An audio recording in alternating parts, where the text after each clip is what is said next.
হে আমার প্রিয় পাঠক পাঠিকারা, আমরা গত কিছুদিন থেকে লক্ষ্য করছি আপনারা গল্প শুনছেন না, গল্প পড়ছেন না। এটার কি কারণ আমরা চাই না। আপনারা কী ধরনের গল্প পছন্দ করেন তা অবশ্যই কমেন্ট করে জানাবেন। ধন্যবাদ। আবিরকে রেল লাইনে আনলো। এখানে অনেকগুলো ট্রেন ভাঙাচোরা অবস্থায় পড়ে আছে। একটা বগিতে জীবনেরা রাতে নেশা করে পড়ে থাকে। এখানে তেমন কেউ আসে না, আসলে জীবনেরা ধরে টাকা পয়সা কেড়ে নেশা করে। এখানে আবিরকে আজকে আনেছে। আবির মনে মনে এরকমই একটা জায়গা খুঁজছিল। তারপর আবিরকে ওরা দুজন ট্রেনের একটা বগির মধ্যে আনলো। তারপর জোরে একটা ধাক্কা দিয়ে ফেলে দেয় ট্রেনের ফ্লোরের উপর। জীবনে এসে আবিরের গালে একটা চড় দেয়। আবির চড় খেয়ে ঠোঁটের উপরে বারবার হাত দিয়ে দেখতে থাকে কেটেছে কিনা। উফ, এত জোরে চড় বস! বাপরে, মনে হচ্ছে চোখ থেকে গোলাপ ফুল দেখছি। কেটে গেছে ঠোঁট। সালামাত, ইরিনের পিছনে ঘুরছি আমি 2 বছর ধরে, আর তুই শালা কবে থেকে এসে ইরিনের পাশে হাত ধরে হারছিস? তোকে যে কি করব সেটা তুই নিজেও কল্পনা করিসনি। বস, আপনাদের একটা কথা বলবো? আরে চড়টা সত্যি লেগেছে। বস, আপনি কি খান বলেন তো? এত জোরে কেউ চড় মারে? চুপ কর শালা, কি বললি বল। আপনাদের ভদ্রভাবে খুব ভালো করে বলছি, আমাকে মাফ করে দিতে। আমার ভুল হয়ে গেছে, কিন্তু শুনিসনি, তাই আরো একবার ভালো করে বলছি, আমাকে যেতে দে। আর যদি যেতে না দেন তাহলে আমাকে এখনই মেরে ফেলে। কেন রে, তুই কি করবি? উফ, চর খেয়ে আমি কিছু টেরই পাচ্ছি না। আমি বেশি কিছু করবো না। এখানে যারা আছে তাদের হয়তো সবার বাবা মা আছে, তো ওনারা আর কখনো তাদের ছেলেদের মুখ থেকে মা বাবার ডাক শুনবে না। আবিরের কথা শুনে নাহিদ এগিয়ে আসলো। আবিরের টি শার্ট টেনে ধরে গালের আরেক পাশে জোরে একটা চড় দেয়। জীবন তখন একটা ছেলেকে বলে, রাজন, বগির দরজাটা আটকে দে, যেন ওর চিৎকার বেশি দূরে না যায়। পিছনের ওই বগিতে ওর লাশ রেখে দিবি, দেখি কে কার মা বাবাকে ডাকতে না পারে। হাসিস কেন তুই শালা? তোরা তো জানিস না, আমি নিজে তো আমার বাবা মাকে ডাকি না গত 5 থেকে 7 বছর। আমাকে আর কি বন্ধ কর? চিন্তা তো তোদের হওয়ার কথা। শালা তুই তোকারি করিস, তোকে এবার। একটা ছেলে এগিয়ে আসে আবিরের দিকে। আবির নাহিদকে ছাড়িয়ে ছেলেটার গালে একটা অসম্ভব জোরে চড় দেয়। ছেলেটা লাফিয়ে যেন দেয়ালে গিয়ে আছাড় খেয়ে পড়ল। একটা ছেলে বড় ছুরি বের করে আনলো। আবির কোমর থেকে পিস্তল বের করে ছেলেটার পায়ে ঠাস করে একটা গুলি করলো। তারপর জীবনের গালের ডান পাশে পিস্তল দিয়ে জোরে একটা চড় দেয়। জীবন নিচে শুয়ে পড়ে। নাহিদ ভয়ে দূরে সরে গেছে। 10 জন ছেলের মধ্যে 3 জন নিচে লুটিয়ে পড়েছে। বাকি 7 জন আবিরের হাতে পিস্তল দেখে এগিয়ে আসছে না। আবির পিস্তল হাতে একটু একটু করে নাহিদের দিকে এগিয়ে যায়। নাহিদের পিছনে কয়েক হাত দূরেই ওদের অস্ত্রশস্ত্র রাখা। নাহিদকে সরিয়ে দিয়ে আবির একটা বেসবল স্টিক ব্যাট হাতে নেয়। নাহিদের পাশে বসলো। নাহিদকে বলে, টাকা আমার দিকে, পিছনে কি দেখছিস? একটা কেউ আর আসবে না, ভয়। শোন, উপর থেকে অর্ডার আছে, বুঝছিস? নাহলে এখানে এই ছেলেগুলো পায়ে গুলি করতাম, সোজা মাথা গুলি চলে যেত। ছোটবেলায় মাস্তানি করেছি, বড় হয়ে পিস্তল চালানো শিখেছি, আর সেটা সরকারের ট্রেনিং। একটাও মিস হবে না। পিস্তল চালাতে জানি, আর অস্ত্র ব্যবহার করতেও জানি। আমি তোদের মারবো না, মারবে কারা জানিস? পেট। আবির পিস্তলটা কোমরে গুজে নিল। তারপর দরজাটা খুলে দেয়। দূরে দেখে হাসিবরা দাঁড়িয়ে আছে। আবির জোরে একটা শীষ দেয়। হাসিবেরা এগিয়ে আসে। আবির হকি স্টিক, লাঠি, সবগুলো বের করে দরজার কাছে রাখলো। হাসিবকে বলল, উঠে আয় সবাই। আবির, ঠিক আছিস তো? জলদি আয়। ঠিক না থাকলে এভাবে জ্যান্ত দেখবি নাকি গাধা? আবিরের কথা মতো সবাই উঠে আসে, লাঠি হাতে নেয়। আবির হাসিবকে বলে, সিগারেট আছে পকেটে? আমাকে দে। যা, এবার ওদের পেটা। দরজা আটকা। আবিরের কথা মতো হাসিবেরা আর দেরি করে না, বেধড়কভাবে ওদের পেটাতে থাকে। একেবারে আধমরা করে দেয় পিটিয়ে। হাসিব এসে বলে, অনেক ইচ্ছে ছিল এই শালাদের শান্তিমতো পিটাবো, আজ হয়ে গেল সেই ইচ্ছা পূরণ। কিন্তু এখন কি হবে? ওর বাবা তো আমাদের মেরে ফেলবে। তাহলে কি করবি? তোরা মেরে ফেল। কে তুই পাগল হয়ে গিয়েছিস? মারবো মানে একবারে মারবো নাকি? যে মারবে সে এমনিতেই মারবে, মানুষ তো মরেই, তাহলে ওদের বেঁচে থেকে কি লাভ, মেরে দে। আবির, নেশা করেছিস? তোকে তো ঠিক লাগছে না রে। আবির কিছু বলে না, জীবনের কাছে আসলো। জীবনের চুলগুলো হাতের মুঠোয় ধরে জোরে চাপ দিয়ে কিছুটা টেনে তুলল, তারপর আস্তে গলায় বলল, ঢাকা সিটি না হলে বেঁচে গেছিস, সাবধানে থাকিস, পরের বার হয়তো বাঁচবি না। আমাকে মেরে ফেলে এখন, না হলে কসম করে বলছি তোকে এই জীবন মারবেই। ইরিনকেও আমার করে নেবে। যদিও মারতাম, কিন্তু এই কথাগুলো বলার পর তোকে আর মারবো না, চ্যালেঞ্জ গ্রহণ করলাম। আবির আর কথা বলল না, দ্রুত চলে আসলো সেখান থেকে। আবিরের পিছনে ওর বন্ধুরা হাসি পেয়ে বিড়বিড় করে বলা বলি করছে। আবিরকে দেখেছিস? আগের মতো কথা বলে না, কেমন চুপচাপ হয়ে থাকে, ভয়ঙ্কর টাইপস যেন। আসলে আবিরকে কেমন জানি ডেঞ্জারাস লাগছে। হুম, ঠান্ডা মাথার সাইকো। এখন ভয় হচ্ছে এমপি আমাদের অবস্থা কি করে। তোরা বাড়ি যা, আমি ইরিনের কাছে যাব, ওর কলেজের সামনে। কি, তুই যাবি গার্লস কলেজের সামনে? ওই, ওখানে কোনো ছেলে এলাও না। তোর গালে দাগ বসে আছে আঙ্গুলের, ফুলছে। চল ডাক্তারের কাছে। তোর বাইকটা দে, আমি গেলাম, চাবি দে। আবির হাসিবের থেকে চাবি নিয়ে চলে যায় সেখান থেকে। ওরা আর কি করবে, দ্রুত চলে যায় সেখান থেকে। অর্ককে কল দেয় আবির। হ্যাঁ স্যার, বলেন। জাবেদ, এমপি দুর্বল পয়েন্ট খুঁজে বের করো তো। ঠিক আছে স্যার, আমি কি আপনার পার্টনারকে এই কাজটা দেব? আচ্ছা দাও, সেই ভালো পারবে, রাখলাম। আবির বাইক নিয়ে চলে আসে মহিলা কলেজের সামনে। গেটের কাছে এসে বাইকটা রাখলো, যদিও গেট থেকে অনেকটা দূরে রাখলো। আবির চুপচাপ বাইকের উপরে বসে আছে। কলেজটা 3 তলা। ইরিন জানালার পাশে বসা। পানির বোতল থেকে মুখে পানি নিয়ে যখন জানালা দিয়ে ফেলতে যাবে, ঠিক তখনই দেখে আবির বাইকে বসা। আবিরকে দেখে ইরিনের বুকের ভিতরটা কেমন চমকে ওঠে। ইরিনদের এমনিতেই ক্লাস হচ্ছিল না, সাংস্কৃতিক অনুষ্ঠান হবে ওদের। সেখানে সবাই যে যার মতো পারফরমেন্সের নাম দিয়েছে। ইরিনের নাম দেওয়া হয়েছে কবিতা, আবৃত্তি আর স্পিচে। ইরিন সেগুলো প্র্যাকটিস করছিল। আবিরকে দেখেই অবাক ও। দ্রুত 3 তলা থেকে সে নিচে নেমে আসলো। গেটের দারোয়ান ইরিনকে অনেক ভালো করেই যায়। কিছুটা দূরে এসে দাঁড়ায়। তুহিন বলে, এটা কি খেলনা? ভাই, এটা খেলনা না, এটা সত্যি মেশিন। আমি চিনি এটারে। চলেন ভাই এখান থেকে। ওয়েট, আমি ভাইকে ডাকছি, মাস্তানি বের করবে ওয়েটারে। তুহিন কথাটা বলে সেখান থেকে চলে আসে। আবির বিরক্ত নিয়ে তাকায় ওদের দিকে। কিছু সময় পর কলেজে ছুটির ঘন্টা বাজে। সবাই এক এক করে বের হচ্ছে। আবির মাথা নিচু করে আছে।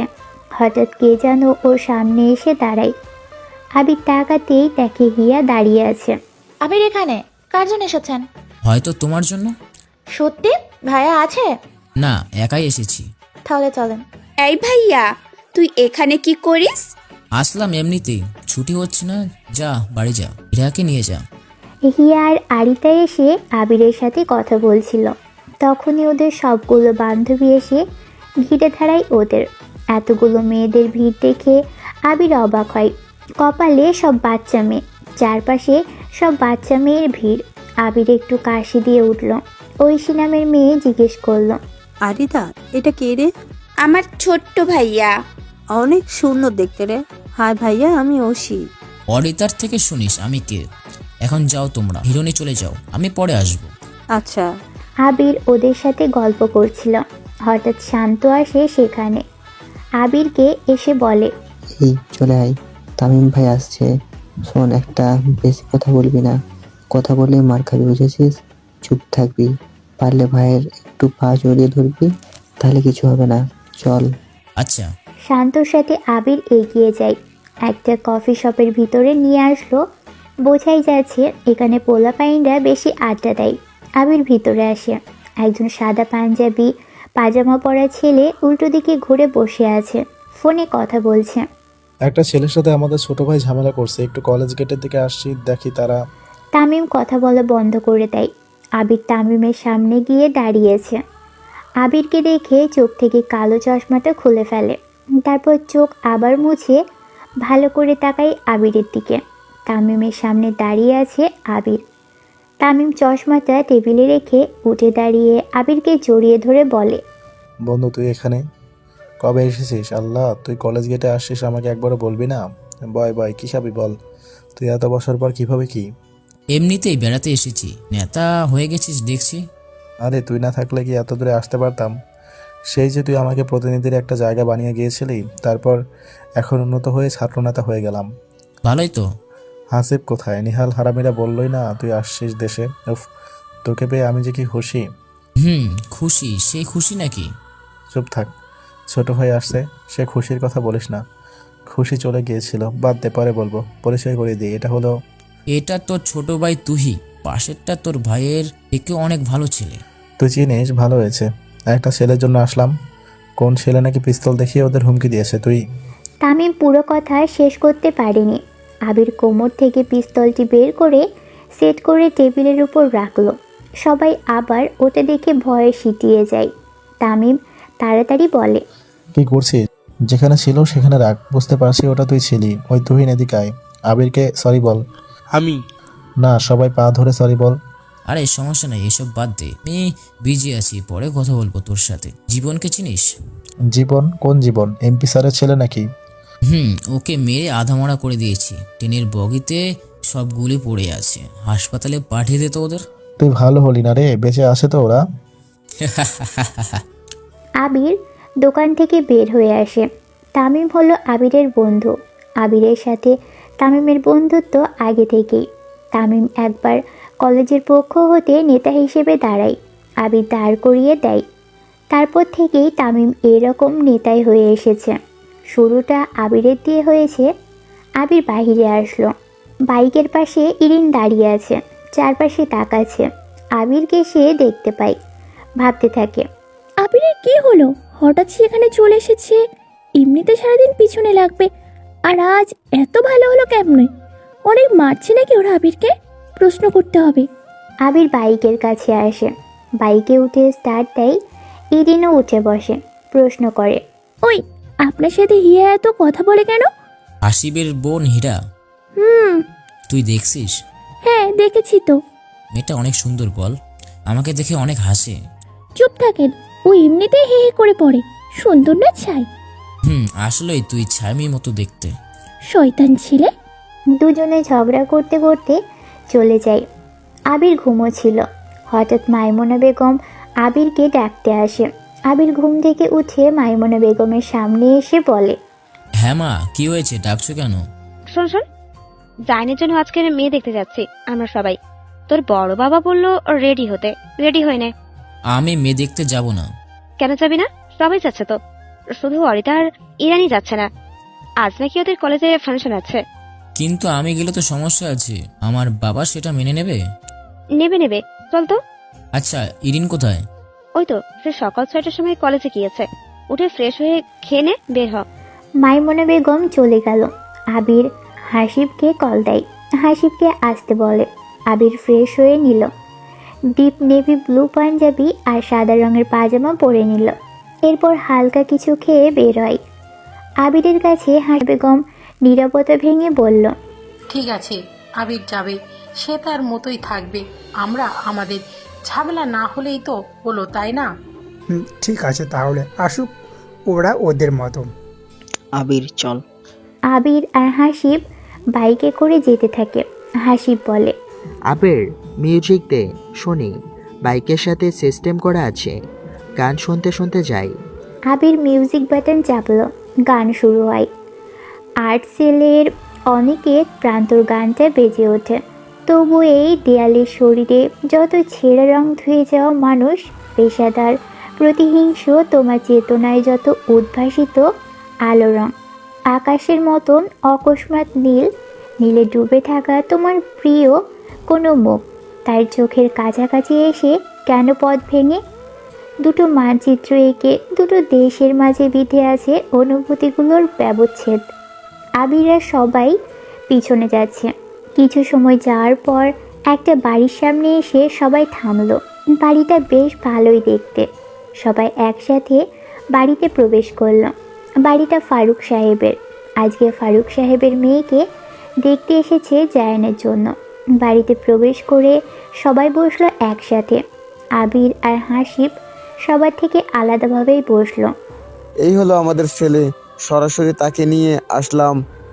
আপনার মেয়ে আমাদের পছন্দ হলেই আজকেই বিয়ের তারিখ ঠিক করে যাব। ডাকুন আপনার মেয়েকে। আচ্ছা আচ্ছা, আপনার বসেন, চা নাস্তা খান, মেয়েকে নিয়ে চলে আসবেন এখনই। সবাই যে যার মতো করে গল্প করছে। আবির আর হাসিব বসে আছে আলাদা। হাসিব বলে, আবির, মেয়ে যদি এসে আমাকে পছন্দ করে কি হবে তখন? আমাদের যা চেহারা তাতে মেয়ে না, মেয়ের নানি দাদিরা ছাড়া আর কেউ পছন্দ করবে না। এটা ঠিক বলেছিস। ওই যে মনে হয় মেয়ে আসছে। হাসিবের কথা শুনে আবির তাকায় দরজার দিকে। একটা মেয়ে মাঝখানে, শাড়ি পরা। বোঝাই যাচ্ছে এটাই মেয়ে, কিন্তু মেয়ের দুপাশে কয়েকটা মেয়ে। তবে সেই মেয়েগুলোর মধ্যে দুটো মেয়েকে দেখে হাসিব আর আবির অবাক হয়ে তাকিয়ে আছে। কারণ মেয়ে দুই পাশে দাঁড়িয়ে আছে রিমি আর সিমি। হাসিব আবিরের কানে কানে ফিসফিস করে বলে, কিরে আবির, আমার রিমি এখানে কেন? সাথে ওর বড় বোন সিমিও আছে দেখছি। সেটাই তো, ওরা দুজন এখানে কেন? উফ, কতদিন পর রিমিকে দেখছি। রিমি আমার দিকে তাকাচ্ছে রে। তাকাতে থাক, প্রেম শুরু হওয়ার প্রথম ধাপ হচ্ছে চোখাচোখি। যত বেশি তাকানো তত বেশি লেভেল আপ হতে থাকে। তাকা। এই লেভেল তো বহুদিন ধরেই খেলছি রে, নতুন ধাপটা একটু বল। গাধা, মেয়ে কেন তোর দিকে তাকাবে? অবশ্যই সে তোকে পছন্দ করে। মেয়ে হুট করেই ছেলেদের দিকে তাকায় না। যদি না সে তার প্রতি তার ভালো লাগা থাকে তাহলেই তাকাবে। এরপর তোর কাজ হলো তাকে আপসেট করা। তার ছোট ছোট পছন্দগুলো তুই গুরুত্ব দিবি, দেখবি, একটু পর পর কথা বলবি। বেশি কথা বলার দরকার নেই। তবে কিছু চলার পর দুজনে কথা বলার মাত্রা বাড়িয়ে দিবি। তারপর কি হবে? আরে এরপর প্রপোজ করলেই হবে, না করলেও চলে যাবে, রিলেশন তৈরি হয়ে যাবে। তুই না রিমিকে সেদিন প্রপোজ করেছিলি, কি হয়েছিল? সেদিন হাসছিল, লজ্জা পাচ্ছিল না, না বলেনি, আবার হ্যাঁও বলেনি। আচ্ছা, এরপর তোর কাজ হলো মেয়েটার কাছে নাম্বার পাঠানো। না হয় কোনো চিরকুট কাজ হবে। চিরকুটটা পাঠাতে হলে একটু ডিজিটাল পদ্ধতিও পাঠাবি। তুই বল কিভাবে? আরে সব যদি আমি বলে দেই, মেয়েটাকে আমাকে দে, যা সর। আবির হাসিবের থেকে ছাড়ি খেয়ে চুপ হয়ে যায়। হাসিব কনেকে দেখা যেয়ে রিমিকেই দেখছে বেশি। রিমিও অবাক হয়েছে যে হাসিবকে এখানে থাকতে দেখে। আবির সিমির দিকে তাকাই, সিমি তাকাই আবিরের দিকে। দুজনে চোখাচোখি হলো। আবির কনের দিকে তাকাই। মেয়েটা জায়ানের সাথে ঠিকঠাকভাবে যায়, মানাবে ভালো। মেয়ে কেমন কে জানে। বেশ কিছু সময় দু পরিবারের কথা চলে। দু পরিবার রাজি হয়। সবাই যখন কথা বলছিল তখন কনের বাবা ফারুক সাহেব বলে, ওরা দুজন কারা? এমন আলাদাভাবে বসে আছে কেন? কোনো কথা বলছে না যে? ওরা আমাদের ছেলে। আবির হলো সৈকত আর আমার ছেলে। না, ওটা আজাদের বাড়ি ছেলে। ও, আর ওটা কে? আবিরের বন্ধু হাসিব। কনের নাম জারা। জারাকে সবাই পছন্দ করে ফেলেছে। এবার বিয়ের তারিখ ঠিক করার পালা। তখনই হাসিব বলে ওঠে, অ্যারেঞ্জ ম্যারেজ? যারা ভাবির সাথে আমাদের জায়ান ভাই আলাদা কথা বলো, ওদেরও একটু পছন্দ অপছন্দ থাকতেই পারে। সেটা সবার সামনে বলছে না, সুযোগ তো করে দেওয়া উচিত, তাই না? এটা ঠিক বলছো তুমি। তাহলে যারা ভাবিকে বাকি মেয়েরা ছাদে আনুক, আমরা জায়ান ভাইকে নিয়ে ছাদে যাচ্ছি, ওরা আলাদাভাবে কথা বলবে। ঠিক আছে, সেটাই হোক। হাসিব আর রিমি মুচকি হাসলো। আবির বুঝতে পারে হাসিব জায়ানদের নয় বরং নিজেদেরই আলাদা কথা বলার জন্য এমন করেছে। ওরা আর দেরি করে না। হাসিব দ্রুত এসে জায়ানের হাত ধরে, তারপর ছাদে চলে যায়। রিমি, সিমি আর জারা চলে যায়। তারপর আবির বসে থাকে। ফারুক সাহেব বলে, কি বাবা, তুমি বসে আছো কেন? যাও, আমরা বড়রা কথা বলি, তুমি একটু ঘুরে আসো। যা আবির, ঘুরে দেখ। আবির কিছু না বলেই চলে আসে। ঘোরার মতো এখানে কিছুই নেই, তাই ছাদের দিকে যাওয়ার কথা ভাবে। হাসিব কি করবে দেখার ইচ্ছে যাচ্ছে বেশ। আবিরও ছাদে আসে। এক কোণাতে জায়ান আর জারা, আরেক কোণাতে হাসিব আর রিমি দাঁড়িয়ে। বাহ, বেশ ভালোই কথা বলছে হাসিব আর রিমি। আরেক কোণায় দাঁড়িয়ে আছে সিমি। আবির অন্য এক কোণাতে গিয়ে দাঁড়ালো। আকাশটি আজ একটু মেঘলা, তবে খুব জোরে বাতাস বইছে। এই জন্য গরমটা তেমন একটা বোঝা যাচ্ছে না। আবির ছাদের পাঁচিলে হাত ঠেকিয়ে দূরে তাকিয়ে আছে। হঠাৎ কারো উপস্থিতি টের পায় আবির। পাশে তাকিয়ে দেখে সিমি এসে দাঁড়িয়েছে। আবির তাকাতেই সিমি বলল, কেমন আছেন আবির সাহেব?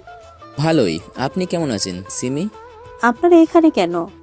আসলে যারা হলো আমাদের কাজিন, যখন বিয়ের কথা চলছিল আমাদের এখানে নিয়ে আসে, কিন্তু আপনারা আসবেন জানতাম না। জয়ান ভাই হলো আমাদের কাজিন, তাই আসা এখানে। রিমিকে হাসিব পছন্দ করে, তাই না? ভালোই বাসে, দুজনকে মানিয়েছে বেশ। বাস্তবায়ন, লম্বায় 6 ফুটের বেশি। তার অন্যতম গুরুত্বপূর্ণ কাজগুলোর মধ্যে একটা হচ্ছে যখন তখন যেখানে সেখানে ইরিনের সাথে ঝগড়া বাঁধানো, যেটা আগে থেকেও করেছে আবির। একেবারে ফ্রেমে বাঁধিয়ে রাখার মতন ট্যালেন্টের আবিরের। ছোট থাকতে ইরিনকে পড়াতো আবির, সেই থেকেই দুজনের রেষারেষি। ইরিনের ভাষ্যমতে ছাত্র হিসেবে আবির খুব ভালো হলেও টিচার হিসেবে আবির একেবারেই জঘন্য। তার অবশ্য কারণও আছে। পড়া না পারলেই কানে ধরানো থেকে শুরু করে নীলটাউন পর্যন্ত সব শাস্তি ইরিনকে দিয়ে ফেলেছে আবির। তারপরও ইরিনের লম্বা বিনুনি ধরে টানাটানি তো আছেই। আর আবিরের ভবিষ্যতে দুনিয়ার সবচেয়ে গাধা টাইপ স্টুডেন্ট হচ্ছে ইরিন। পড়াতে বসে একদিন আবির তাকে জিজ্ঞেস করেছিল, বলতো লং লিভ বাংলাদেশের এর নাম কি? ইরিন হাঁ করে কিছুক্ষণ আবিরের মুখের দিকে তাকিয়ে থেকে উত্তর দিয়েছিল, লম্বা বাস বাংলাদেশ। রাগে আবিরের মাথা চাঁদে ফেটে যাওয়ার অবস্থা। আধা ঘন্টা নীল ডাউন করিয়ে রেখেছিল ইরিনকে। তারপর ইংরেজি বইটা মুড়িয়ে ঠুসঠাস কতক্ষণ ইরিনের মাথায় তবলা বাজিয়েছিল আবির। আবিরের ডাক শুনতে পেয়েছে ইরিন, কিন্তু বুঝতে দিতে চাইল না। শুনেও না শোনার ভান করে দাঁড়িয়ে থাকে। ইরিনের মনে পড়ে আবির এখানে আসতে না করেছিল, বারণ করেছিল যেন এখানে কিছু না প্রেজেন্ট করে। ইরিন কিছুটা ভয়ে কলেজ থেকে বের হয়। কোনো দিক না তাকিয়ে দ্রুত পা চালালো। এই মুহূর্তে আবিরের সামনে থেকে পালাতে হবে তো তার। আবিরও ছেড়ে দেওয়ার পাত্র নয়। ইরিনকে ধরতে রীতিমতো দৌড়চ্ছে সে। আবির ইরিনের কাছে এগিয়ে এসে মাথায় একটা গাঁটটা মেরে বলে, কানে কালা নাকি তুই? কতবার ডাকলাম, সাড়া দিচ্ছি না কেন? এত দেরি হলো কেন? টেনশন না করে আছে নাকি তোর জন্য? ফালতু মার্কার কাজ করিস বেয়াদব। বাড়ি চল, তোকে বোঝাচ্ছি আমার কথা না শুনলে কি হবে। আসলে শুনতে পাইনি।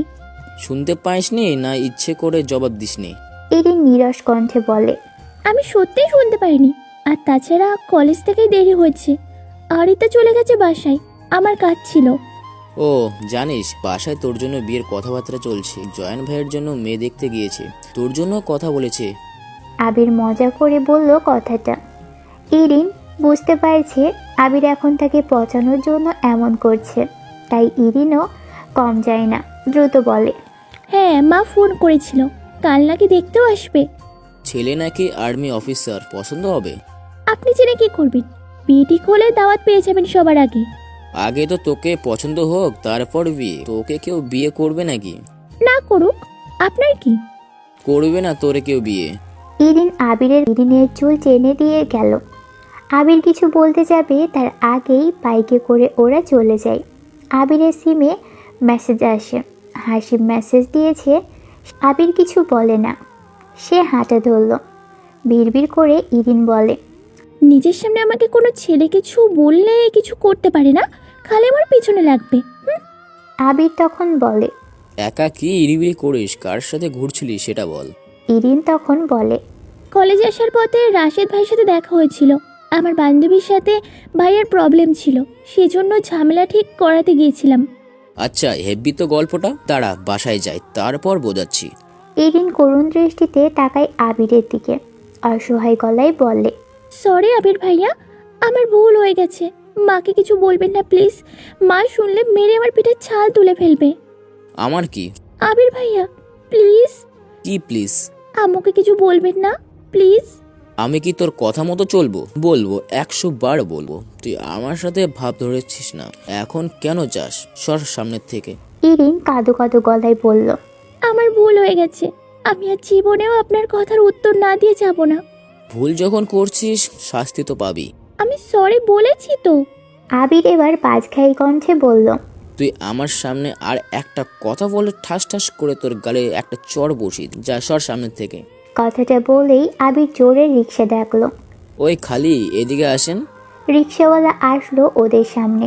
আবির বলে, এই শকুনটাকে নিয়ে সওদাপাড়ার বন্ধুর মজিলের বাড়ির সামনে নামিয়ে দেবেন, ভাড়াটা সে দেবে। কত টাকা ভাড়া? রিক্সাওয়ালা বলে, মামা শকুন কোথায়? শকুন কোথায় থেকে ধরেছেন? কেমন বড় মামা? আবির হেসে দেয়। ইরিনের দিকে তাকায় আবির। ইরিনের রাগে মুখ লাল হয়ে গেছে, কিন্তু ইরিন এখন কিছু বলতেই পারছে না। কিছু বললে আরও সে খারাপ হবে সেটা ইরিন ভালো করেই জানে, তাই বহু কষ্টে ইরিন নিজেকে সামলাচ্ছে। আবির হাসি থামিয়ে বলে, এই যে দেখছেন না হাড় বের করা চিকনা একটা শকুন, এটাকে নামিয়ে দিবেন। ভাড়া কত? ওইদিকে তো 20 টাকা করে যাই, রাত হয়ে যাচ্ছে, 30 টাকা দিয়েন। দূর, তুমি ওরে নিয়ে যাও, 200 টাকা পাবা। সে দিয়ে দেবে 200 টাকা। না দিলে ওখানে বসে আমাকে একবার আবির বলে জোরে ডাক দেবে, নিয়ে যান। আবির ভাইয়া। চুপ থাক, যা রিস্কায় বস, চলে যা। গুড়ি গুড়ি বৃষ্টি আরম্ভ হয়ে গেছে। আবির ইরিনকে রিকশায় উঠিয়ে দিয়ে দাঁড়িয়ে আছে। হাসিব আসলো পাশে, বলল, চল এবার আমরা যাই। চল। শোন আবির, চেয়ারম্যানের কল আসছিল, দেখা করতে যেতে বলেছে। বলবি পারবো না। মানে কি? সে কিন্তু চেয়ারম্যান এলাকার, বুঝিস, কিন্তু আমরা তারই লোক ছিলাম। তো কি এখানেই থাকবি না? বুঝতে পারছিস না কেন? ওর ছেলেকে আমরা পিটিয়েছি, বিষয়টা ফেলে দেওয়ার মতো না। আচ্ছা পরে দেখা যাবে, এখন চল বাসায়। ইরিন চিন্তায় আছে, কারণ ইরিন তার বান্ধবী শেফার জন্য বাসায় অনেক বকা খায়। তার কারণ রাশেদ শেফার জন্য ইরিনের সাথে মেশে। বিষয়টা মাইমুনা বেগমের অপছন্দ, তাই কড়া নিষেধ। ইরিন নিশ্চিত আজকে মাইমুনা বেগম ওর চামড়া তুলে ফেলবে। মাইমুনা বেগমের কড়া নিষেধ রাশেদের সাথে যেন ভুলেও কথা না রাখে। ইরিন দরজায় বেল বাজায়। আরিতা এসে দরজা খুলে দিল। বাড়ির ভিতরে আবিরকে বসা দেখে বুকে ইরিনের ভিতরটা কেঁপে উঠল। মাইমুনা বেগম এসে জিজ্ঞেস করলেন, কিরে তোরা তো দেরিতে ফোন দিলে ঢোকে না কেন? ইরিন ভয়ে ভয়ে আবিরের দিকে তাকালো। আবির নির্বিকার ভঙ্গিতে বসে ফ্রিজ থেকে সদ্য বের করে আনা ইরিনেরই জুসের বোতল থেকে ঠান্ডা জুস খাচ্ছে, যেন ইরিনকে দেখতেই পায়নি। আজকে তো ফাংশন ছিল, ক্লান্ত লাগছে, রুমে যাচ্ছি। ইরিন আর সেকেন্ডও দাঁড়ালো না, দ্রুত পা চালালো। তখনই মাইমুনা বেগম বললেন, অরিতা যে চলে এসেছে অনেক আগে। ওর তো কোনো কাজ নেই। শুনেছি যে আগে যাই সে লেট করে বের হয় না, তাকে দ্রুত ছাড়ে। আপনি এদিকে আইরানি। ইরিন মাইমুনের কাছে আসলো। আবির পায়ের উপরে পা তুলে জুস খাচ্ছে। মাইমুনা বেগম মুখ থমথমে আকৃতি নিয়ে তাকায় ইরিনের দিকে। ইরিন প্রশ্ন করে, কিছু বলবেন? মাইমুনা বেগম ঠাস করে ইরিনের গালে একটা চড় বসিয়ে দিল। তারপর বিছানায় ঝাড়ুটা হাতে নিতেই ইরিন এক লাফে দৌড়ে সেখান থেকে চলে আসলো নিজের রুমে। মাইমুনা বেগম অনেকক্ষণ বকাবকি করে শেষে রান্নাঘরের দিকে চলে গেলেন। আবির মুচকি হাসতে থাকে। ইরিনের প্রচণ্ড রাগ লাগছে আবিরের উপর। খচ্চরটা ইরিনের মাকে সব বলে দিয়েছে। সব সময় আবির ইরিনের পিছে লেগে থাকে। অনেক রাগ লাগে ইরিনের। আবির হাসিবকে কল দেয়। হাসিব আবিরকে বলে, বাড়িতে আয় তো, ঝামেলা হয়ে গেছে। আবির দ্রুত ইরিনদের বাসা থেকে বের হয়ে হাসিবের বাসায় আসলো। হাসিবের মা বাবা হিয়া বসে আছে আর হাসিব দাঁড়িয়ে আছে। আবিরকে দেখেই হিয়া খুশি হলেও পরিবেশটা তখন অনেক থমথমে। চেয়ারম্যান তোমার আঙ্কেলকে ধরেছিল, হাসিব আর তার বন্ধুকে খুঁজছে। ওর ছেলে হাসপাতালে, হাসিবের নাম বলেছে। হাসিব নাকি ওদের মেরেছে। তুমি তো নতুন আসছো, ঝামেলায় জড়াবে না জানি। সাথে নেহাল আর রাব্বি ছাড়া হাসিব কখনো ওদের মারবে না। এখন হাসিব আর ওর বন্ধুদের খুঁজছে। তুমিও তো ওর বন্ধু, তোমারও খারাপ হবে।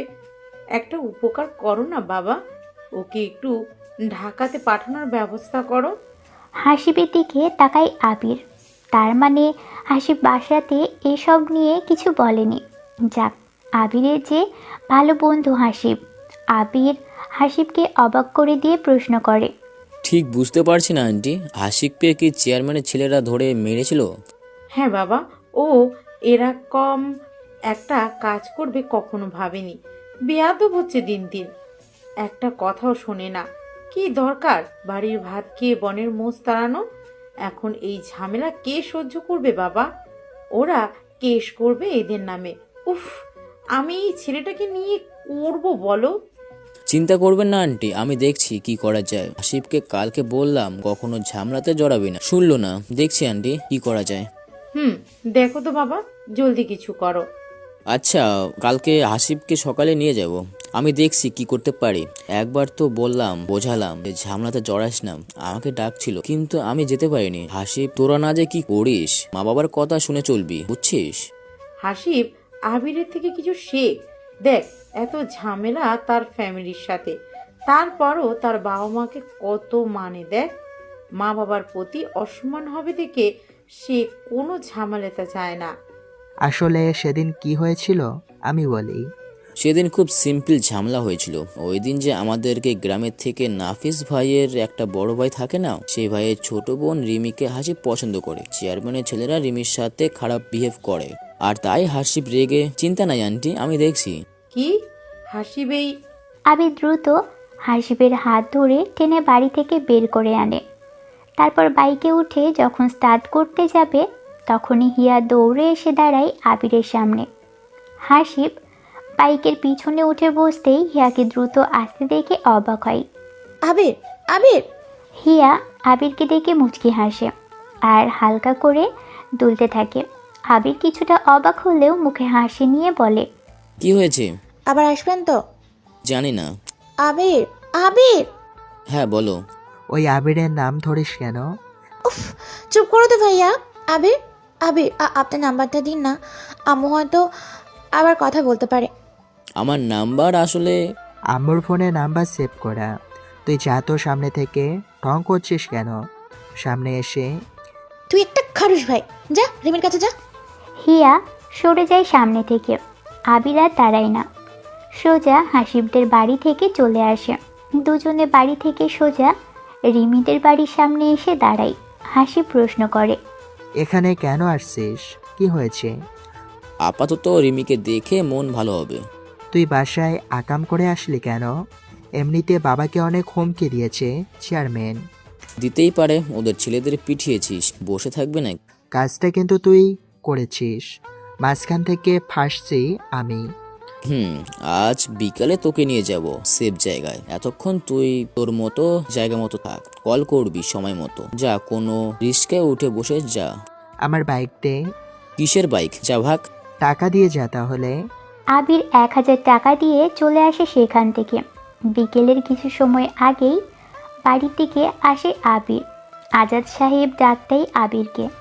আবির সামনে যেতেই আজাদ সাহেব বলে, এমপির ছেলেদের মারছিলি? তোমাকে মিথ্যা বলিনি। নিশ্চয় কারণ ছিল অনেক, তাই না? ইরিনকে অনেক বাজে কথা বলেছিল, ভালো লাগেনি আমার। আচ্ছা, ভেতরে যা, সাবধানে থাকিস।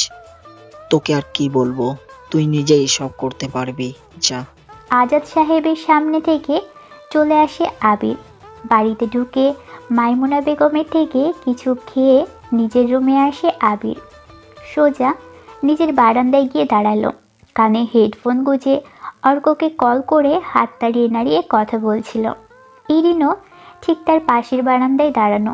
আবিরকে দেখেই ইরিন ভিতরে ঢুকে যেতে নিল। আবির তখন ইরিনকে দেখে কান থেকে একটা হেডফোন খুলে ফেলল।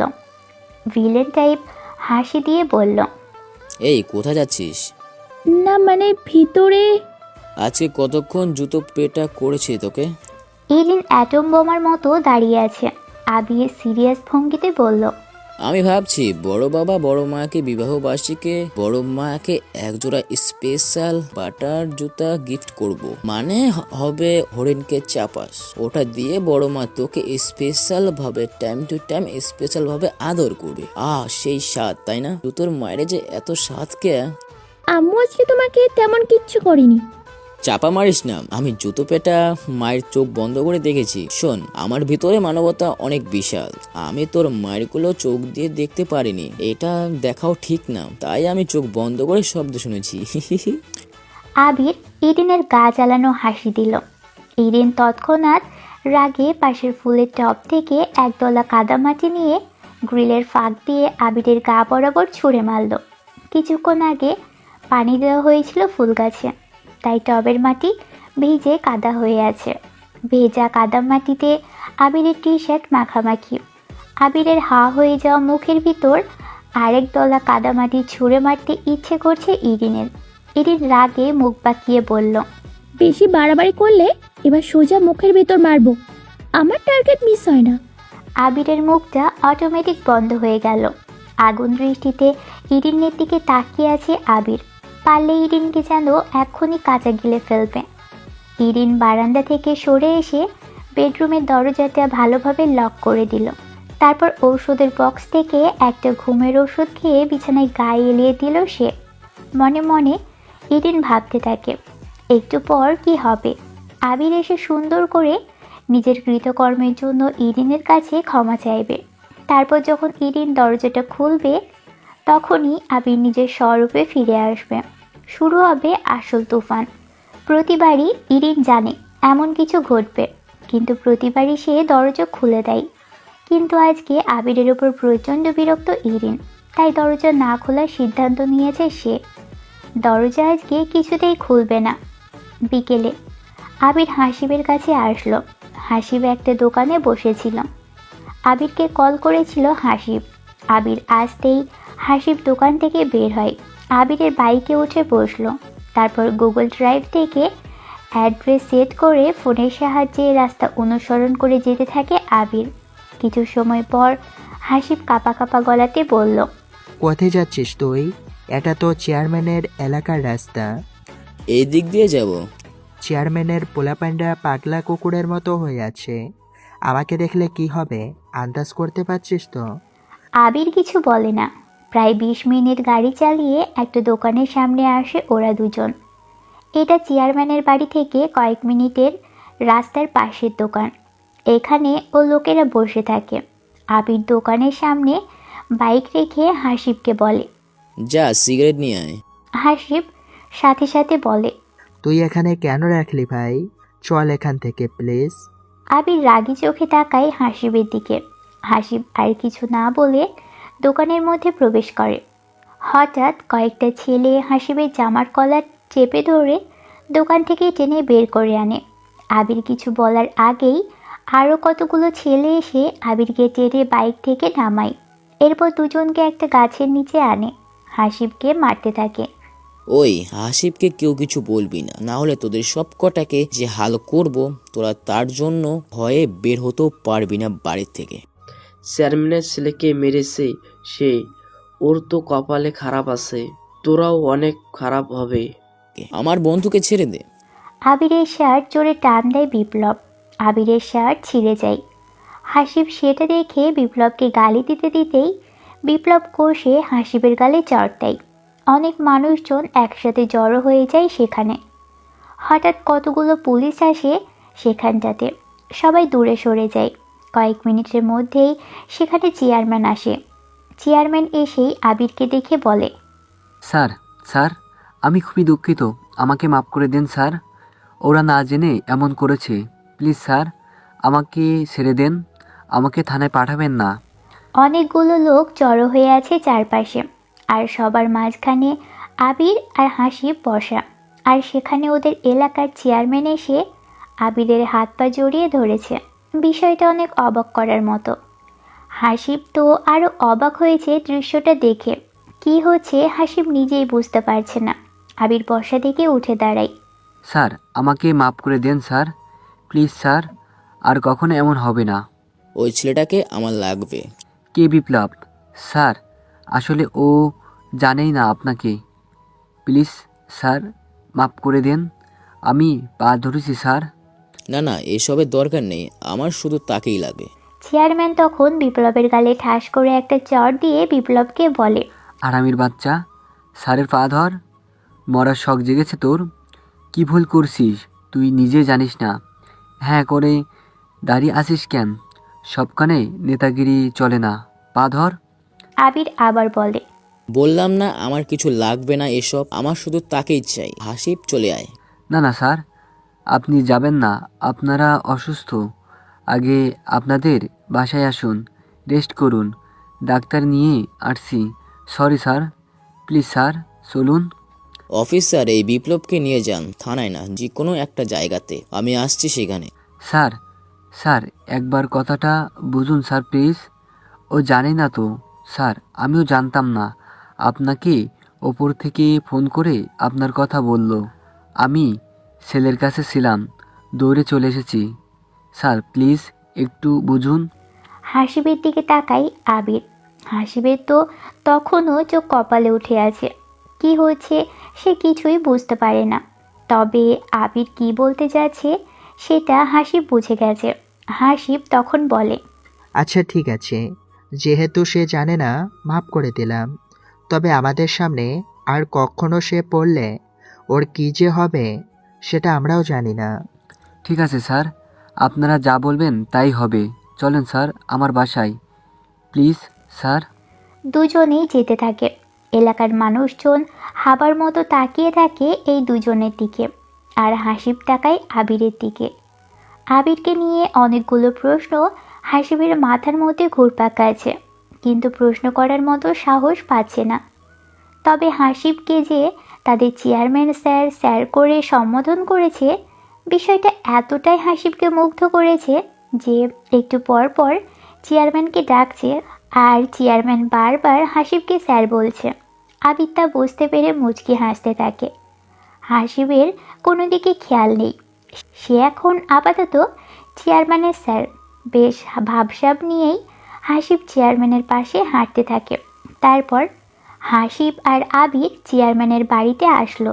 চেয়ারম্যান কি করবে বুঝতে পারছে না। একদিকে তার ছেলে হাসপাতালে, আর যারা তার ছেলেকে মেরে হাসপাতালে পাঠিয়েছে তাদেরকেই উনি নিজ বাড়িতে ডেকে এনেছে দাওয়াত করে। না পারছে উনি ছেলের প্রতিশোধ নিতে, না পারছে আবিরদের ছাড়তে। স্যার এটা আমার বাড়ি, আপনারা ভিতরে বসুন। স্যার আসুন। আপনার বাড়িটা তো বিশাল, ভালোই তো মালপত্তি কামিয়েছেন। স্যার আমি চেয়ারম্যান আছি 10 বছর ধরে, আস্তে আস্তে সব হয়েছে। ও তারপর দুবার চেয়ারম্যান, ভোট চুরি কেমন হয়? কি যে বলেন স্যার, সব কিছু স্বাভাবিক। জনগণের ভালোবাসায় আমি পাশ করি। দেখেন স্যার, আমার ছেলেকে হাসপাতালে পাঠালেন, গ্রামের লোকেরা কিভাবে ছুটে আসলো আপনাদের ধরতে, এটাই ভালোবাসা। হুম শুনেছি বর্ডার সাইডে যতগুলো চলে তার বেশিরভাগ টাকা আপনার আর এমপি জামিল সাহেবের পকেটে আসে। সেটা দিয়ে মাসে চাষের জমি কিনেছে, বাড়ি বানিয়েছে। না না না স্যার, আপনি কি বলেন এসব? এই তো তোরের কথা, আপনি জানলেন কিভাবে? তবে সবটা সত্য নয়। তাই নাকি? তা দুতক পাঠিয়ে কি খোঁজ খবর নেব নাকি? না না স্যার, এসব কি বলেন? এসব বাদ দেন। বাড়িতে আনলাম, রেস্ট করুন, খাবার খান, শান্তিমতো আরাম করেন, যতক্ষণ ইচ্ছে থাকুন, তারপর চলে যান। ঠিক আছে, ভালো মন্দ খাবার আনেন দেখি। ঠিক আছে স্যার, আপনারা বসেন, সব ব্যবস্থা করে আসি। চেয়ারম্যান সাহেব চলে যায়। হাসিব বাড়ির ভিতরে চোখ বোলাতে থাকে। হঠাৎ আবিরের চোখ আটকে যায় বারান্দায় দাঁড়ানো একটা মেয়ের দিকে। আবির মেয়েটার দিকে তাকাতেই মেয়েটা সরে যায়। মেয়েটার চুলগুলো ছোট ছিল, পিছন দিকে টেনে বাঁধা, আর চুলের উপরে একটা ব্যান্ড দেওয়া। আবির হাসিবকে প্রশ্ন করে, একটা মেয়ে আমাদের ডেকেছিল। কোন মেয়ে? কোথায়? ওই যে উপরের বারান্দা থেকে। ও, আরোহী হতে পারে। আরোহী? এটা কে? বলতে পারি শয়তানের গোষ্ঠী থেকে সারপ্রাপ্ত একটা ডেঞ্জারাস শয়তান মেয়ে, ফুটবল কোচ এই অত্র এলাকায়। সেই নাম ডাক, ফুটবল খেলতে পারে দারুণ। তার একটা টিমও আছে। প্রতি বছর আমাদের এই জেলায় একটা টুর্নামেন্ট হয়। সেই জেলা থেকে প্রতিটা থানা ভিত্তিক একটা করে টিম জড়ো হয়। চেয়ারম্যানের বাড়ির যে ওই সামনে একটা মাঠ আছে, সেখানে ফুটবল খেলার ঐতিহাসিক একটা আয়োজন হয়। কিন্তু সেখানে কে জিতবে? আরোহীরা? মানে আরোহী আসলেই ভালো কোচ, আবার বদমেজাজি, চেয়ারম্যানের মেয়ে বলে কথা। হাসিব কথাটা শেষ করতেই আরোহী ফুটবল হাতে নিয়ে বের হয় ওদের সামনে দিয়ে। আরোহীর দিকে তাকায় আবির। আরোহী দুজনের দিকে কিঞ্চিত তাকিয়ে চোখ সরিয়ে নিল। গায়ে টি শার্ট, গলায় বাঁশি, স্টেজের সাথে সাদা কেটস পরা। মেয়েটা দেখতে খারাপ না। আবির হাসিবের কানে কানে বলে, বাইরের প্লেয়ার এলাও আছে? মানে এই টুর্নামেন্ট থেকে যে কোনো প্লেয়ার এখানে খেলানো যাবে? হ্যাঁ, তুই যে দেশেরই প্লেয়ার হোস না কেন, এই জেলার একটা থানা কেন্দ্রিক তোর নাম থাকতে হবে, তাহলেই হচ্ছে। আরোহীর টিম তো আমাদের থানার মধ্যে থেকেই পড়েছে, তাহলে কি হবে? আমরা মানে তোর বাবা কিন্তু আবার ফুটবল খেলায় বেশ আগ্রহী। উনি টিম কিনে পাশের থানার হয়ে তারপর খেলতে আসে এখানে। ও, কবে টুর্নামেন্ট? দেরি আছে। দুজনে গল্প করছিল। সময় পেরিয়ে যায়। চেয়ারম্যানের বাসা থেকে বের হয় দুজন। তারপর বাইক নিয়ে নিজের এলাকায় আসে। দুজনে সেই বাগানের মধ্যে এসে বসলো, যে বাগানটাতে আজাদ সাহেব আর আবির আগে বসেছিল একদিন। হাসি প্রশ্ন করে, আবির, এই সেই জায়গা, মনে পড়ে কিছু? শিরুনের সাথে এখানে অনেক কিছু হয়েছিল, এগুলো বলতে বা শোনাতে ভালো লাগে না, তাই বাড়ি ছেড়ে চলে গিয়েছিলাম। বাদ দে তো। আবির, চেয়ারম্যান কিন্তু তোকে স্যার বলে ডাকছিল। কে তুই? খুব সাধারণ একজন, তবে মানুষকে ভরকে দিতে খুব ভালো লাগে। হুম, বল তুই কে? আমি তোর বন্ধু, ছোটবেলার বন্ধু। আমি আবির। আরে, তোকে হোদাই চেয়ারম্যান এত খাতির করবে না। আবির উঠে দাঁড়ায়। তারপর পকেট থেকে একটা কার্ড বের করে হাসিবের দিকে বাড়িয়ে দিয়ে বাইকের উপর বসলো। হাসিব কার্ড দেখতে থাকে। আবিরের নাম, বাবার নাম, পদবি সব দেখলো, কিন্তু অদ্ভুতভাবে হাসিব চমকে যায়। আবিরের প্রফেশন দেখে নয়, বরং বাবার নামের জায়গায় সৈকত না হয়ে মেহরব লেখা। হাসি ভয়ে ভয়ে আবিরের দিকে তাকায়। তুই আমাদের আবির তো? হালা, চেহারা দেখিস না, কি আলিম পাইলি। প্লাস্টিক সার্জারি করিসনি তো? করেছি, দে কার্ড দে। আরে, এমন করিস কেন? বাবার নাম মায়ের নাম চেঞ্জ কেন? আর এটা কোন মেহরাব হোসেন? নামটা চেনা চেনা লাগছে।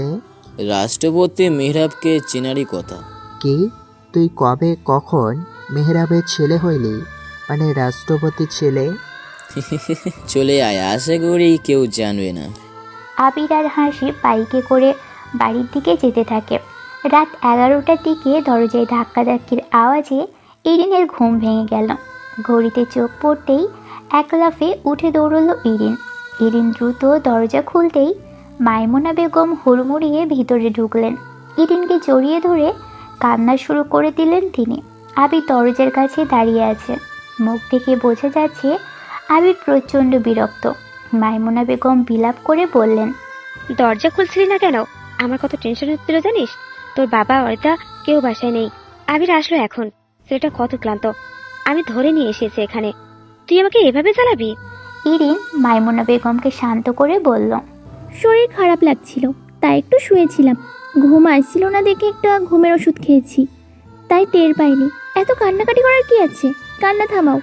মাইমুনা বেগম কিছুক্ষণ ইরিনের গায়ে মাথায় হাত বুলিয়ে দিয়ে বেরিয়ে গেলেন ওর জন্য খাবার আনতে।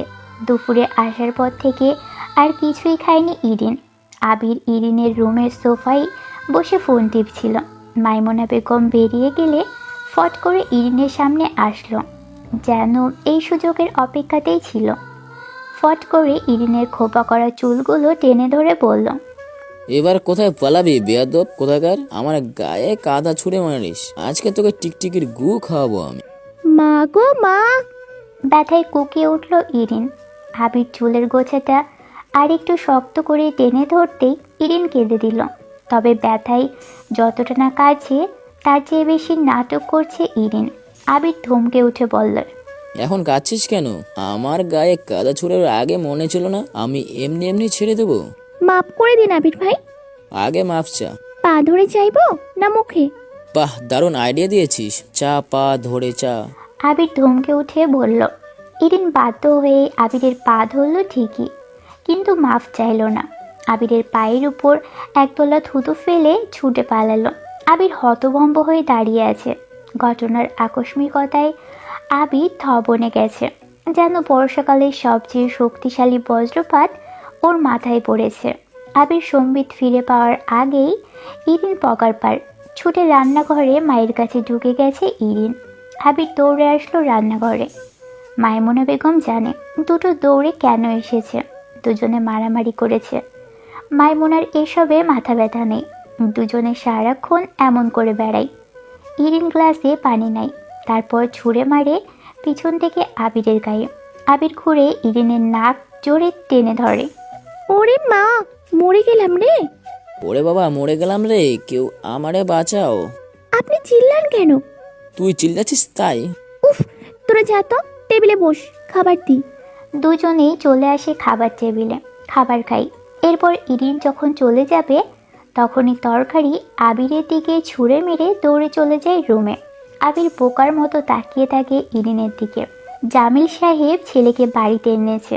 ছেলেকে কে মেরেছে সে জানে, মানে হাসিব নামের একটা ছেলে আর তার বন্ধুরা।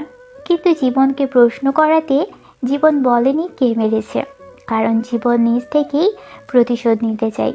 জামিল সাহেব উপর পদে মানে জেলা শাসকের কাছে ফোন দেয়। আমি এমপি জামাল বলছি।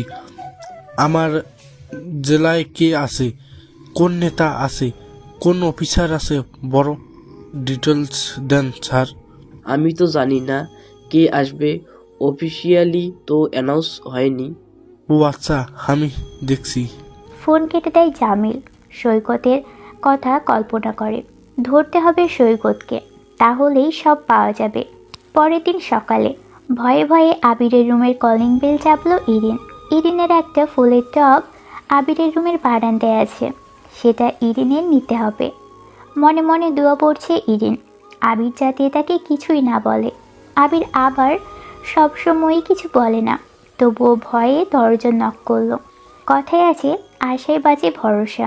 আবির দরজা খুলল। এক হাত ট্রাউজারের পকেটে, অন্য হাত দিয়ে দরজার ব্যান্ডেল ধরে রেখেছে সে। আমার ফুলের টপটা এনে দিন তো। আবির ইরিনকে দেখেই চোখ উল্টে ফেলল। গতকালের ঘটনার পর থেকে ভয়ে ভয়ে আছে ইরিন। আবির ওকে ছেড়ে দেবে না, আবির ওকে ছেড়ে দেবে না। আবির তেতে উঠে বলল, পারবো না, তুই আন। আমি যাব না, আপনি ভেতরে আসেন, গিয়ে নিয়ে আসুন, আমি অপেক্ষা করছি। আয়াস নড়ল না, ভ্রুজোড়া কুঞ্চিত বাঁকিয়ে ইরিনের দিকে চেয়ে রইল। ইরিন তাড়া দিয়ে বলল, কি হলো, যাচ্ছেন না কেন? আমি কি তোর চাকর, বেয়াদবের মতো হুকুম করছিস? ইরিন ভিতরে ঢুকলো না। আয়াজকে ভেঙচি কেটে দরজায় দাঁড়িয়ে গলা চড়িয়ে মাইমুনা বেগমকে ডাক দিল। ভিতরে ঢোকার সাহস ওর নেই। ও ভালো করেই জানে ভিতরে ঢুকলে আবির ওর 12টা বাজিয়ে দিবে। আবির ধমক দিয়ে বলল, এই তুই আমাকে ভেঙালি কেন? জিবা টেনে ছেড়ে ফেলবো, একদম অসভ্য ফাজিল। ইরিন তাতে কিছু মনে করলো না। নিরাপদ দূরত্ব বজায় রেখে দরজার বাইরে অবস্থান করছে সে। উদ্দেশ্য আবিরের হাতের নাগালের বাইরে থাকা। আবির ওর উদ্দেশ্য বুঝতে পেরে দরজার বাইরে বেরিয়ে এলো। ইরিনের ডান হাতটা চেপে ধরে বলল, তুই কি ভেবেছিলিস তুই ভিতরে না ঢুকলে তোকে আমি ছেড়ে দেব? তোর কত বড় সাহস, তুই আমার গায়ে তরকারি ছুড়ে দিস? কি বিশ্রী অসভ্য এক থু। আবির শব্দ করে একদলা থুতু ফেললো ইরিনের পায়ের কাছে। ছিটকে সরে গেল ইরিন। আমাকে ছাড়ুন, বমি আসছে। শুধু শুধু বমি আসবে কেন? কার সাথে অঘটন ঘটিয়েছিস? আপনার থুতু দেখে। দম বন্ধ করে কথাটা বলল ইরিন। আমার থুতু দেখে মানে? তোর কি মনে হয় আমি তোর মতো ব্রাশ না করে থাকি? বিশ্বাস না হলে খেয়ে দেখতে পারিস। Walk walk. ঘৃণায় নাক মুখ কুচকে ফেললো ইরিন। পেট থেকে বমি চেপে বেরিয়ে আসছে। মনে হচ্ছে যেন নাড়ি ভুড়ি সব বের হয়ে যাবে। আবির দ্রুত দরজার পাশ থেকে সরে গেল। খবরদার, দরজায় বমি করলে তোকে আবারও খাওয়াবো, যা ভেতর থেকে। ইরিন এক ছুটে ভিতরে ঢুকে ওয়াশরুমে যেয়ে হরহর করে বেসিন ভর্তি বমি করলো। আবির দূরে দাঁড়িয়ে আছে, দৃষ্টি সরু। সামান্য একটা ব্যাপারে বমি করার কি আছে? ওর মাথায় আসছে না। এই মেয়ে আসলেই ড্রামাবাজ। মুখ ভর্তি পানির ঝামটা দিয়ে ক্ষোভে ফেটে পড়ল ইরিন। আপনি একটা খাটাস। কি বললি তুই? আমি খাটাস? তুই খাটাস, তোর 14 গোষ্ঠী খাটাস, ফাজিল, ফাজিলের দল। আবির একটু থেমে আবারও কড়া ধমক দিয়ে বলল, তোর কি মনে হয় আমি তোর থেকে ছোট? এই চোখ নামা, নামা বলছি। ইরিন তাড়াতাড়ি চোখ নামিয়ে ফেলল। ইরিনের বখাটেটার সাথে কথা বলাই বেকার। দ্রুত ভিতরে পা বাড়ালো। ফুলের টব নিয়ে বেরোনোর সময় আবির ইরিনের কানের তালা ফাটিয়ে দরাম করে দরজাটা বন্ধ করলো। ইরিন মাইমুনা বেগমের সামনে ফুলের টব জোরে রাখলো। কোনোদিন আমাকে তুমি ওই গুন্ডাটার কাছে পাঠাবে না। কে গুন্ডা? তুমি জানো না কে? মাইমুনা বেগম ফুলের টবের দিকে তাকালো। ইরিন নির্বিকার ভঙ্গিতে ভিতরে ঢুকে গেল। আবিরের সাথে ইরিনের সাপে নেউলে সম্পর্ক উনি ভালো করেই জানেন। তবে মাইমুনা ধারণা ইরিন ইচ্ছে করে আবিরের সাথে ঝগড়া করতে চায়। এই মেয়ের ধাজ ভালো না, বেয়ারা জাতের মেয়ে। আবির ঠিক কাজ করে ইরিনকে টাইট দিয়ে। তিনি একা আর কত সামলাবেন? মেয়ের বাবার তো কোনো হুঁশই নেই, আদর দিয়ে দিয়ে বাদর বানিয়েছে। আবির বাড়ির বাইরে যে বটগাছ আছে সেখানে এসে বসল। তখনও সূর্য ওঠেনি। প্রকৃতি যেন তার দিনের আলো ছড়াতে ব্যস্ত। আবির জগিং শেষ করে গাছতলায় এসে বসেছে। হঠাৎ কে যেন আবিরের পিছনে এসে দাঁড়ায়। আবির ঘুরে তাকাতেই অবাক হলো, কারণ পিছনে যিনি দাঁড়িয়ে আছে উনি আবিরের নিজের মা সাবিনা বেগম। সাবিনা বেগমকে দেখে চমকে উঠে দাঁড়ায় আবির। দ্রুত আবির সাবিনা বেগমের সামনে থেকে চলে আসার জন্য পা বাড়ায়। সাবিনা বেগম তখনই প্রশ্ন করে, আবির কোথায় যাস? আবির থেমে দাঁড়ায়। ঘুরে তাকানোর সাহস হচ্ছে না আবিরের। কি বলবে ও বুঝতে পারে না। এভাবে অনাকাঙ্ক্ষিতভাবে ওর মা আসবে কাছে তা কল্পনাও করেনি। আবির আমতা আমতা করে বলল, আসলে আমি কিছু করেছি, আমাকে নিয়ে সমস্যা হবে না, আর আপনারা চিন্তা করবেন না। আমি আর কিছুদিন পর চলে যাব। আর যদি সমস্যা হয় তাহলে আপনাদের সেটা নিয়ে একদম ভাবতে হবে না। আমি সব ঠিকঠাক করে দিয়ে চলে যাব। আগে ছোট ছিলাম, তাই তো ঝামেলা ঠিক না করে চলে গিয়েছিলাম। এবারে সব সমস্যা আমার থেকে হলে আমি সব ঠিক করে দেব। আপনাদের কোনো অসম্মান হয় তা আমি করব না। আর আবির কথাগুলো বলেই আবার চলে যেতে চাইল। তখনই ডাক দেয় সাবিনা বেগম। আবির, শুনবি না আমার কথা? হ্যাঁ বলেন। অনেক কষ্ট পেয়েছিস না?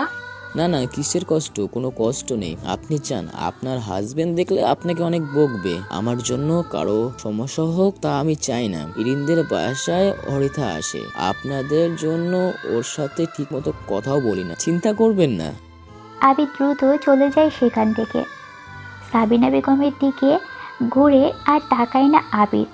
সাবিনা বেগম আবিরের চলে যাওয়ার দিকে তাকিয়ে থাকে অপলক দৃষ্টিতে। এই দৃষ্টি যেন কালো মেঘের ন্যায় ধারণ করে। এমনই সেই মেঘ বৃষ্টি হয়ে ঝরে পড়ে। সাবিনা বেগম সেই বৃষ্টি লোকাতে মুখে আঁচল দিয়ে ঢেকে নিল। তারপর সেখান থেকে চলে আসে। আর আবির ঘুরে তাকায়নি, কারণ আবিরের আগে থেকেই চোখের জল গড়িয়ে পড়তে শুরু করে দেয়। ইরিন সকালবেলা বারান্দা থেকে কলেজের ড্রেস আনতে গিয়ে ইরিনের মেজাজ বিগড়ে গেল, কারণ কত কষ্ট করে ঘষে ঘষে গতকাল সে ড্রেসটা ধুয়েছিল। এখন সাদা জামায় ছোপ ছোপ নীল রঙের দাগ, কলমের কালি মনে হচ্ছে। আবির তার রুমের বারান্দায় চেয়ারে এসে বসলো। ইরিন বারান্দায় দাঁড়িয়ে আকাশ পাতাল কাঁপিয়ে চিৎকার দিল, আম্মু! মাইমুনা বেগম প্রায় ছুটে বারান্দায় এলেন। আবির আগের মতোই বসে আছে, যেন শুনতেই পায়নি। ইরিন বলল, আমার জামায় রং লাগলো কিভাবে? আমি কালকে 2 ঘন্টা যাবত কলেজ ড্রেস ধুয়েছি। তুই এইভাবে এই জন্য চিৎকার করবি? আমি তো ভাবলাম ডাকাত পড়েছে। ইরিন কাঁদো কাঁদো হয়ে বলল, আমি কলেজে যাব কিভাবে? ধোয়ার সময় খেয়াল করবি না? সাদা জামা সব সময় আলাদা ভেজাবি, রঙিন জামা কাপড়ের সাথে দিলে এমন তো হবেই। ইরিন ভালো করেই জানে কাজটা কে করেছে। জামাটা ছুঁড়ে ফেলে বলল, জ্ঞান দিও না তো, অসহ্য লাগছে। বারান্দা থেকে ভিতরে ঢোকার সময় আবিরের দিকে তীক্ষ্ণ দৃষ্টি নিক্ষেপ করল ইরিন। এর মানে সে তাকে দেখে নেবে। আবির ইরিনের দিকে হালকা তাকিয়ে গাইতে থাকে, শখে শখে পাখি ডাকে, কত শোক চারপাশে, আহ কি আনন্দ আকাশে বাতাসে।